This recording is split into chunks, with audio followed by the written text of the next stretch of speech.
नमस्कार, आप देख रहे हैं सिटी पोस्ट लाइव। मैं हूं शिवानी जायसवाल। भाजपा प्रदेश अध्यक्ष दिलीप जायसवाल ने तेजस्वी यादव पर बोला बड़ा हमला।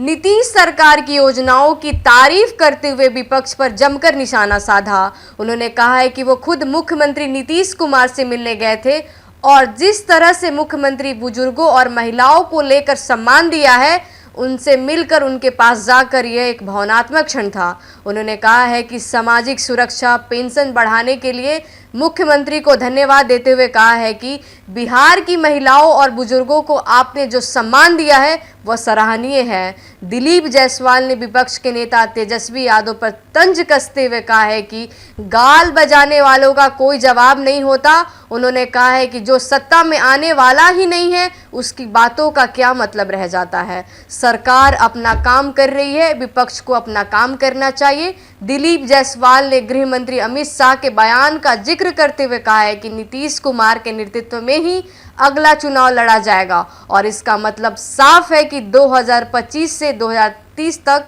फिर से नीतीश यानी भाजपा ने 2025 के लिए अपना इरादा साफ कर दिया है।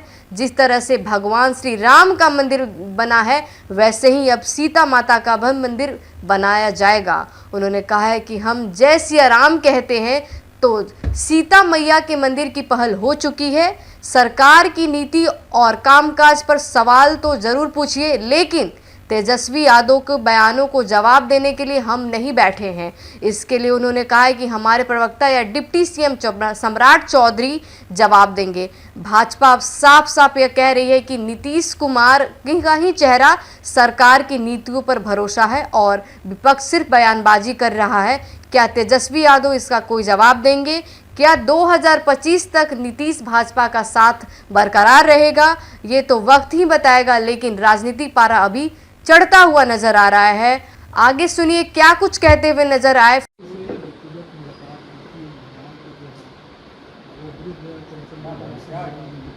मैं मुख्यमंत्री जी को धन्यवाद देने गया था कि आपने बहुत अच्छा फैसला लिया। वृद्धावस्था पेंशन जो है, जिस तरह से बुजुर्गों को कल उन्होंने सम्मान दिया, मैं भावनात्मक रूप से उनके पास जा कर के उनको धन्यवाद देने गया कि आपने बहुत अच्छा काम किया है और पूरे बिहार के जो बुजुर्ग हैं, सामाजिक सुरक्षा पेंशन के तहत जो आपने उनका पेंशन बढ़ाया है, हम भी आपको हृदय से धन्यवाद देते हैं। नेता प्रतिपक्ष की तरफ से कहा जा रहा है कि ये हम लोग पहले तय कर लिए। नेता प्रतिपक्ष अपना काम करें, सरकार अपना काम कर रही है। उसके आंकड़े को लेकर 11 से जो किया गया है उसको नेता प्रतिपक्ष ठीक है, जब वो आए तो उसको 20,000 रुपया कर दें। गाल बजाने वाले का कोई जवाब नहीं होता है, इसलिए जिसको सत्ता में आना ही नहीं है, जो सत्ता में है ही नहीं, वो कुछ भी बात करे तो उसका कोई मतलब नहीं।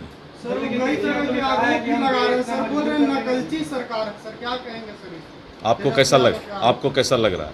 आपको जैसा लग रहा होगा उसी तरह का न्यूज आप निकालेंगे कि सरकार जो पैसा वृद्धावस्था पेंशन बढ़ा रही है तो वो सरकार अच्छा काम कर रही है कि नहीं, ये आप लोगों को तय करना है। गृह मंत्री जी के बयान को लेकर के भी एक बार चर्चा थोड़ी। गृह मंत्री जी का बयान स्पष्ट है कि मुख्यमंत्री नीतीश कुमार जी के नेतृत्व में हम चुनाव लड़ेंगे और जिनका नेतृत्व होता है 2025 फिर से नीतीश। तेजस्वी यादव ने कहा है कि अमित शाह और बीजेपी जो है, हम तेजस्वी यादव का जवाब देने के लिए यहाँ नहीं बैठे हैं, उसके लिए हमारे प्रवक्ता हैं। आपको अगर हमारे पार्टी के कोई पॉलिसी पर और हमारे अगर कोई क्रियाकलाप पर बात करना हो, क्योंकि विपक्ष का काम ही है सुबह से शाम तक गाल बजाना, तो अब गाल बजाते रहेगा, हम जवाब देते रहेंगे, ऐसा तो होता नहीं। माता जानकी के मंदिर को लेकर, हाँ, ये बहुत बड़ा बात आपने कहा।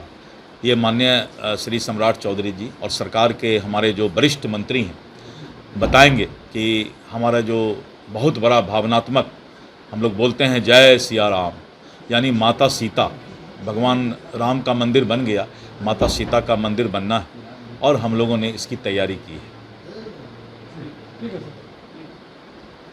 फिलहाल इस खबर में इतना ही।